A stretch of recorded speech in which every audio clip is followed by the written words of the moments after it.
Mari Compuche, Peumayan Trumalimón, se nos hace necesario retomar con nuestra serie de videos sobre la historia de lucha y resistencia del pueblo mapuche, para llegar a entender plenamente la actualidad de la resistencia que da mi pueblo contra las transnacionales y contra el Estado. Es necesario recordar también que aún hay presos políticos mapuches en huelga de hambre, que para la fecha en que suba este video probablemente todavía estén en huelga. En el video anterior sobre la lucha contra el Imperio Español hablamos sobre el Leftaro, el gran huaychafe que se enfrentó al gobernador extremeño Pedro de Valdivia. Para saber más de eso y entender mucho mejor este video, aquí o allá, ya no sé, te dejo el enlace.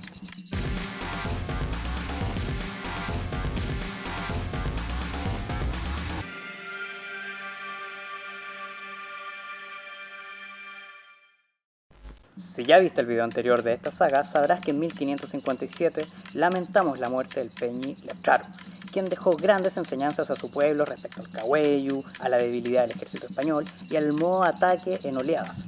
Leftaro había matado al extremeño Pedro de Valdivia, pero fue asesinado por el castellano Francisco de Villagra, quien aún celebraba su triunfo cuando desde el virreinato llega el nuevo gobernador, García Hurtado de Mendoza, quien era el hijo del virrey, así que no tuvo que dejar currículum para el cargo, pues Francisco de Villagra y Francisco de Aguirre se estaban disputando para suceder a Valdivia, como el criminal de turno. Pero no, para que nadie pelee mejor pondré a mi hijo, dijo el virrey, y fin del problema. Los otros dos personajes se fueron presos a Perú. Fue la primera orden que dio García Hurtado en el poder, y eso que el día anterior se había quedado en la casa de Villagra. Mientras tanto, en nuestra querida Mapuchelandia, aún se hablaba de la ausencia del Leftaro, pero era urgente que se eligiera a un nuevo toqui para guiar la Huaychán contra el Imperio Español. Era una elección difícil, pues si bien la valentía desbordaba entre los huaychafes, era muy difícil alcanzar el nivel táctico del Leftaro. El nuevo gobernador español de 21 años era aún más autoritario y despiadado, también más astuto, orgulloso, arrogante y gustaba de lo ultraviolento. Hasta se vestía así como villano, fíjate. Era ese típico personaje que te arroja su linaje familiar por cualquier razón. Y claro, su familia era muy cercana al rey Carlos I de España, que ya había abdicado a la corona y dejó a cargo a su hijo Felipe II. García Hurtado pasó por Santiago, impuso su autoridad, pero a la mierda Santiago, la ciudad realmente importante era Concepción, así que allá se fue, pues allá era la zona de los grandes conflictos con el pueblo mapuche. Llegó con esa sonrisa psicópata, creyendo que las y los mapuches podían ser comprados con regalitos.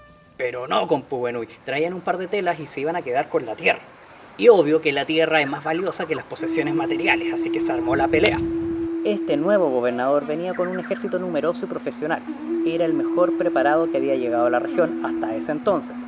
Nuestros ancestros se vieron muy complicados. Se luchó de forma muy desorganizada, hasta el fuerte de San Luis, en lo que hoy es Talcahuano. Llegaron 3 grupos de puhuaychafe y usaron lanzas como garrocha, pero se enfrentaban a arcabuces y cañones. No obstante, con el huaychafe Tucapel, casi se logra la victoria. Si no fuera por ese casi, pues al terreno llegaron refuerzos españoles y consiguieron una victoria aplastante. Un número indeterminado de mapuches murieron en esa batalla. Pero los mapuches no se quedarían así. Se enojaron al ser derrotados solo por algunos pocos españoles mal alimentados, ya que no alcanzaron a abastecerse. Pero en noviembre de ese mismo año 1557, García Hurtado decide avanzar sus tropas al sur del río Biobío, histórico río testigo de 1000 batallas que dieron nuestros ancestros. Ya al sur del río, hacia lo que hoy es Coronel, iban 600 españoles y más de 4000 yanaconas.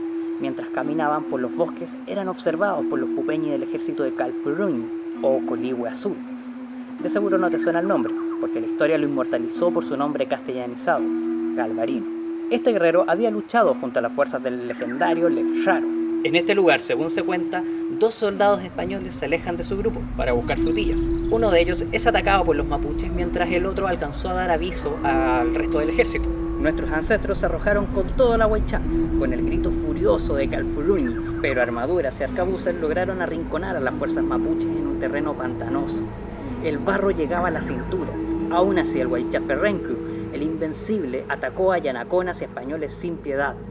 Era evidente la ventaja armamentística del ejército español, por lo que Renku apenas logró emprender una retirada. Se había aprendido del Leftaro que retirarse no implica una derrota necesariamente, pero unos 150 puhuaychafe mapuche fueron hechos prisioneros, entre ellos el gran Calfuruñi. La batalla de Lagunillas, como se le conoció, significó una derrota para nuestro pueblo. Si bien fue una retirada, la reflexión de los españoles fue que ni siquiera este gran ejército profesional el más preparado que había llegado a Abya Yala en ese momento, con armas relucientes y nuevas, era suficiente para derrotar por completo a los mapuches. Fue necesario pedir los refuerzos desde Santiago. De otro modo, García Hurtado hubiera sido otro gobernador ajusticiado por el pueblo mapuche. Ya mencionamos el carácter ultraviolento del gobernador García Hurtado de Mendoza, quien quería humillar a Calfuruñi y a los prisioneros. No la banda de música, sino que a los prisioneros mapuche. Les cortó la mano derecha y la nariz a la mayoría. Calfuruñi estaba pero furioso y orgulloso trató de no expresar dolor para no darle en el gusto al invasor. Incluso puso la otra mano en un acto desafiante. El verdugo la cortó. Calfuruñi pidió su muerte, pero no se la dieron. Así es que se retiró del lugar con sus conas, desde ya planificando una gran venganza. García Hurtado Mendoza sabía mucho sobre guerras y sobre armamentos, pero no sabía nada sobre las y los mapuches y nuestro carácter indómito. Él pensó que esto sería un escarmiento, pero no, vos compadre. Esto no le dio miedo a los mapuches, esto le dio más motivos para sentir más rabia y transformarla en fuerza y energía para seguir enfrentando la lucha. De hecho, Calfuruñi regresó con su gente y mostró su mutilación, motivando a retomar la lucha y con más violencia. Lejos de sentirse inútil para pelear, él logró atarse cuchillos en reemplazo de sus manos. ¡Qué Wolverine o Lobezno, como le llamen en tu tierra!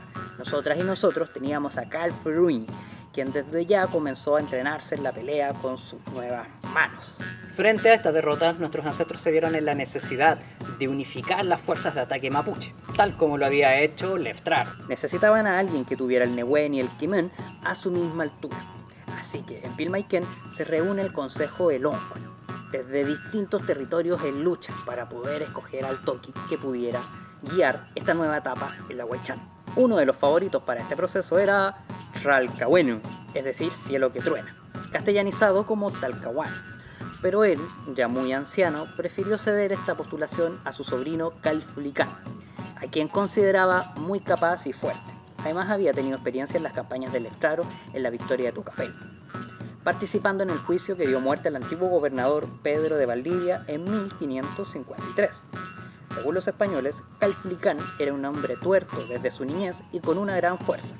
Se alzaba como un aspirante potente. Según la crónica, se dispusieron a hacer una prueba de fuerza y de resistencia. Cada aspirante debía cargar un tronco en los hombros.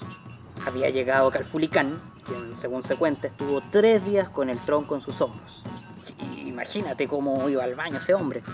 Durante días y noches los lonco mapuche, los quinche, debatieron, rieron, bebieron, compartieron y comieron. Calfulicán era sin duda el nuevo Toqui, que unificaría todas las fuerzas guerreras mapuche. No obstante, los relatos del cronista español Alonso Ercilla no deben ser interpretados como una verdad absoluta. Ser Toqui, queridísimo Ercilla, no se reduce a poseer una fuerza descomunal, sino que se requieren muchas otras habilidades para dirigir un ejército.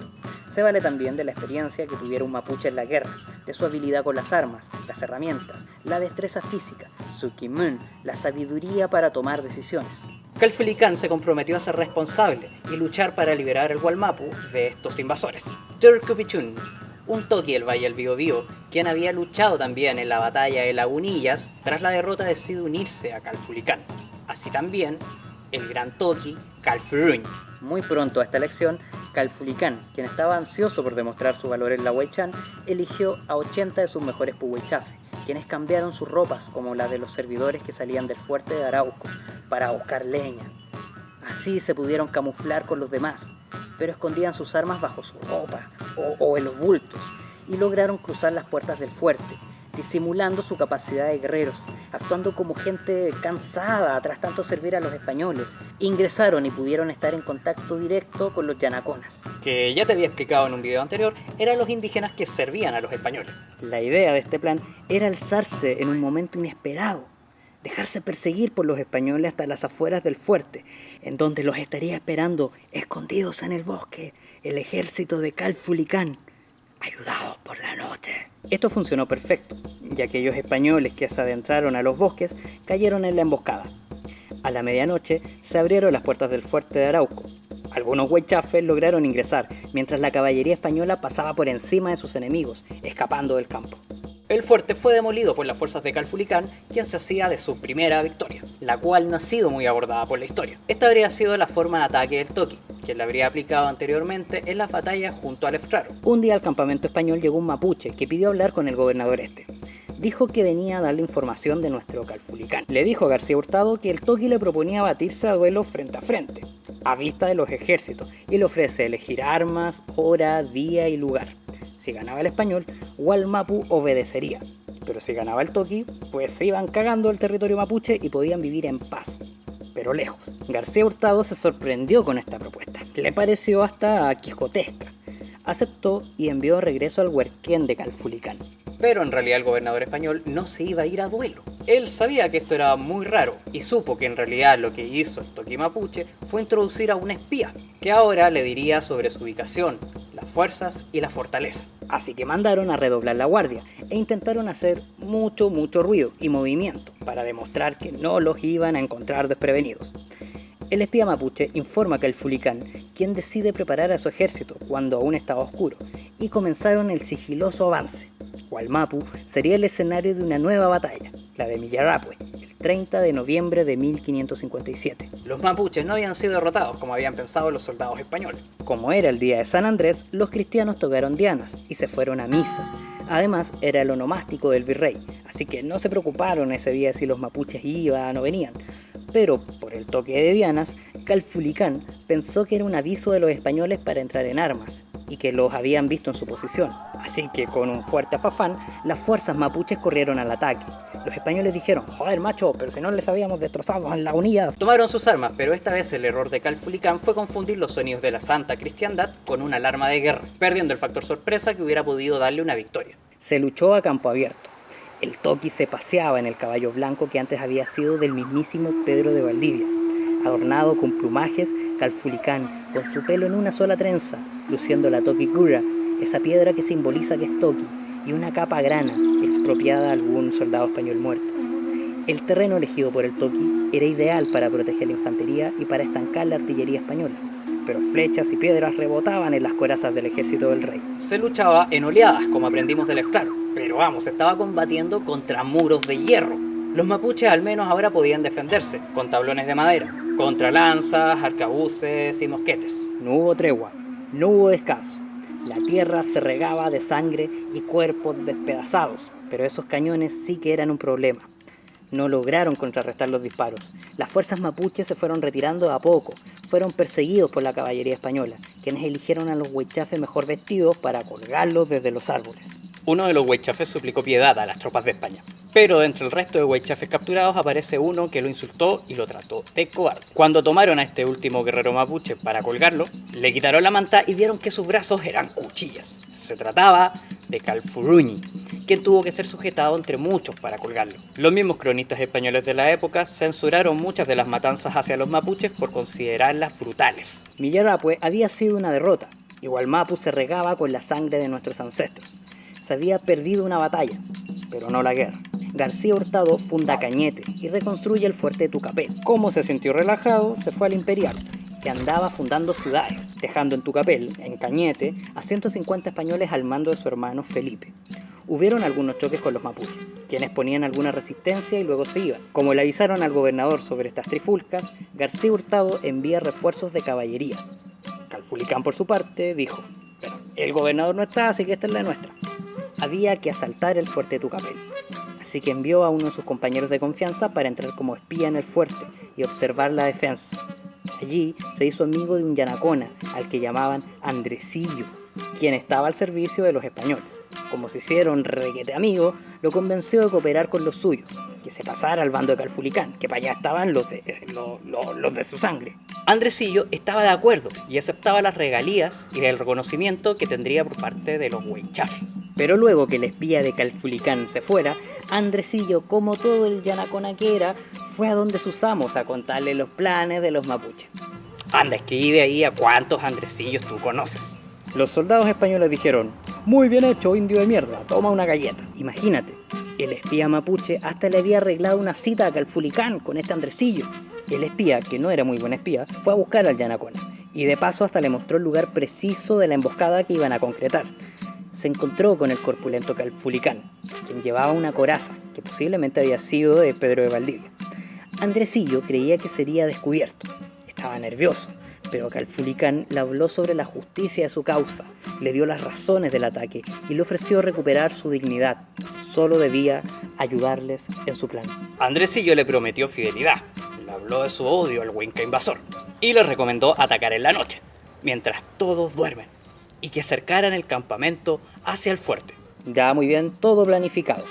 El espía de Calfulicán, junto a Andresillo, abriría las puertas del fuerte, dando así la señal del ataque. Cuando el espía mapuche junto con Andresillo entraron al fuerte, el ejército español simuló estar distraído. Los y las mapuches aprendimos una lección. No todos quienes lleven tu misma sangre son necesariamente tus hermanos y hermanas. Así como los yanaconas de ese tiempo, hoy existen mapuches que son policías y reprimen a su propio pueblo. Mapuches milicos del ejército chileno y mapuches pastores evangélicos. Entonces una persona que se convierte al cristianismo, que es mapuche, se supone que tiene que renunciar a esas prácticas, no porque lo obligue la iglesia, sino porque compromete su fe. Claro. Esto no está correcto, esto no está bien, esto es pagano, esto la Biblia lo condena, lo cuestiona. Todos yanaconas. Calfulicán no sabía del peligro que estaba corriendo. El capitán toledano Alonso de Reynoso mandó abrir las puertas del fuerte para hacer creer al Toqui que era la señal de ataque, no sin antes haber preparado toda la artillería y a todos sus hombres para una emboscada dentro del fuerte. En eso, el espía mapuche es apresado ante la mirada de Andresillo. Corazón roto para este espía mapuche, había sido traicionado. Era el 5 de febrero de 1558. Las puertas del fuerte se abrieron y Calfulicán dio la orden de ataque. Se acercaron sigilosos, creyendo que no eran vistos, y al afafán del huaychafe mapuche se arrojaron a la huaychán. Pero al entrar al fuerte fueron atacados por la artillería, impacto seco y directo al cuerpo de la primera línea mapuche. Se lanzó la caballería española sobre los huaychafes, quienes solo pudieron resistir de forma aislada. El culcul mapuche sonó varias veces, en señal de retirada, la cual ya era muy difícil. Se logró, con mucho desorden, pero se logró, dejando un camino de muertos y prisioneros. Entre quienes el capitán Reynoso eligió a 12 de ellos. Entre esos estaba el mismísimo joven espía de Calfulicán. Los puso frente a los cañones y les disparó directo al cuerpo, despedazándolos y haciendo explotar sus cuerpos. Este general era como Piñera, pues quiso apagar el incendio con benzina. Aquel acto solo generó más rabia entre nuestros ancestros, quienes prepararon con la furia de un Chalcán un nuevo ataque, con los Huaychafeyem en la memoria. Calfulicán se fue hacia las montañas en Angelmó, se alojó algunos meses en ese sector. El Toqui preparaba su regreso, debía armar un nuevo ejército. Sobre esto fue avisado el capitán Reynoso, gracias a que tenía espías yanaconas en todas partes, los yanaconas, y envió a uno de sus más experimentados capitanes, Pedro de Avendaño, para que recorriera la sierra de Pilmaiquén, que era la mapu del Peñi Calfulicán. Luego de muchos días buscando y ya desesperanzado, Avendaño se encuentra con un mapuche, quien renegaba de su apoyo a Calfulicán. Es que no es la forma, seguramente les dijo, y les informó al ejército español sobre el paradero del Toqui. «Toma tu galleta», le dijeron los soldados, y llegaron durante la noche hasta el campamento del Toqui. Se dieron el tiempo de la noche para rodear el sector, y al primer brillo del sol atacaron, arrasando todo. Calfulicán alcanzó a luchar como pudo, tomado por sorpresa. Fue herido y luego inmovilizado por muchos soldados, y si bien Reynoso no estaba autorizado para sentenciar una ejecución, dado que no era un capitán general, dijo, «mis cojones», y mandó a nuestro Calfulicán a la pica. Sería empalado. Fue tomado por sus brazos mientras miraba con desprecio a sus verdugos y les gritó, «Incheyo que neleayu». Se cuenta que sacó a patadas a la persona que lo iba a sentar en aquella pica, que en pocos segundos le iba a atravesar las entrañas. Entre varios españoles lo tomaron y lo sentaron, empujándolo hacia abajo. Su cuerpo atravesado fue expuesto al resto de mapuche, mientras 30 arqueros dispararon flechas al cadáver. Cerrando así lo que fue la historia de lucha de Calfulicán. Los loncos que vieron este suceso jamás olvidarían lo que el ejército español hizo al Toqui. Lo consideraron una nueva señal de que no había que rendirse, sino luchar hasta expulsarlos del territorio gualmapu. Algunos cronistas españoles contaron que una esposa de Calfulicán apareció entre la gente, arrojándole a su hijo y tratando de cobarde al Toqui por haber sido atrapado. Sin embargo, muchas de estas historias narradas desde la óptica occidental están cargadas de representaciones míticas, muy propias de la época, el siglo de oro. Textos como el de La Araucana, de Alonso de Ercilla, quien llegó con García Hurtado Mendoza y se salvó de ser ejecutado por él, quedó enamorado de la fuerza y resistencia mapuche, y en su relato da mucho mérito épico a cada personaje, da una fuerza sobrenatural propia de Marvel a Calfulicán, así como también a muchos soldados españoles. Le entrega esa épica como del Señor de los Anillos a cada batalla. Lo cierto es que Calfulicán fue un nombre que se escuchó en España, traducido como Caupolicán, y sí que fue descrito como un hombre muy fuerte y belicoso, y que sí que hizo temblar al primer ejército profesional y bien entrenado que llegó a esa mapa. No obstante, las últimas derrotas del pueblo mapuche y la muerte de sus grandes puhuaychafes no significó el fin de la resistencia, la cual sigue hasta el día de hoy. Frente a las forestales y las transnacionales, el capitalismo y el Estado, también sabemos que siguen existiendo yanaconas, que defenderán a quienes tanto daño hacen a todo lo que el mapuche protege. La fuerza de los ríos, la dignidad de un bosque nativo, el encanto de los lagos y la furia de los volcanes. Desde aquellos tiempos ya se veía que la muerte de uno o una mapuche no nos vence, sino que justifica aún más nuestra lucha, nos une aún más en la multiplicidad de formas de seguir resistiendo. No olvides suscribirte, recuerda que también puedes apoyarme en Patreon y seguirme en las redes sociales que están apareciendo ahora en algún lado de la pantalla. Marichihuevo, compuche, peucayal.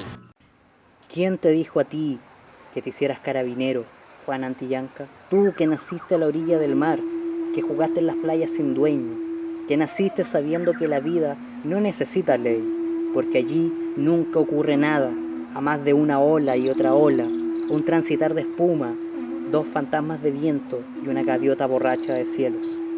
¿Y qué más pasa, Juan Antillanca? Cuando llegaste de uniforme verde y te pusiste rígido, parecías un atado de coyoy, como te gozaban los chiquillos. Casi te empelotaron la primera vez.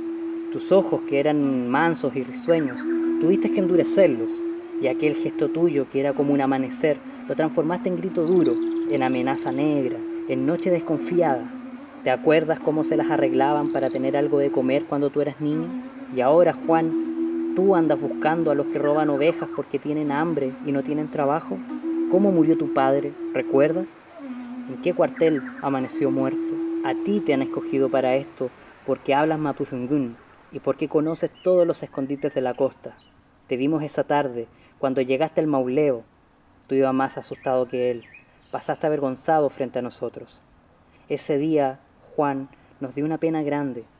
Alguien dijo, Antillanca se hizo carabinero para ganarse el pan pescando presos a sus hermanos. ¿Qué gusto tiene ese pan, Antillanca?